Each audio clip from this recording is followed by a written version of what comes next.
الحمدللہ ہر مسلمان فجر کی سنتیں تو پڑھتا ہے، لیکن ان سنتوں میں پڑھنا کیا چاہیے وہ ہم میں سے اکثر کو نہیں پتا، اور ان کی امپورٹنس کیا ہے۔ اللہ کے نبی نے فرمایا صلی اللہ علیہ وسلم کہ فجر سے پہلے کی جو 2 سنتیں ہیں، جو شخص ان کو پڑھتا ہے it is better than this world and every thing it contains, دنیا اور مافیا سے یہ 2 سنتیں بہتر ہیں۔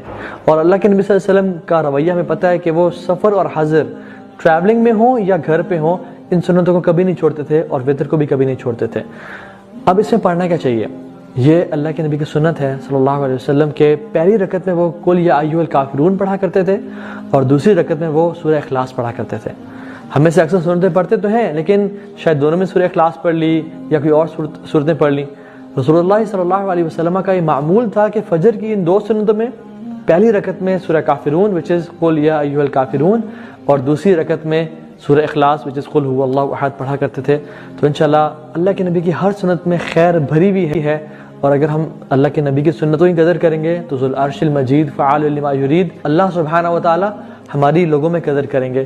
تو اس سنت کو بھی تازہ کریں اپنی لائف میں اور لوگوں کے ساتھ شیئر کریں as much as you can. جزاکم اللہ خیر، سی یو نیکسٹ ٹائم۔ السلام علیکم ورحمۃ اللہ وبرکاتہ۔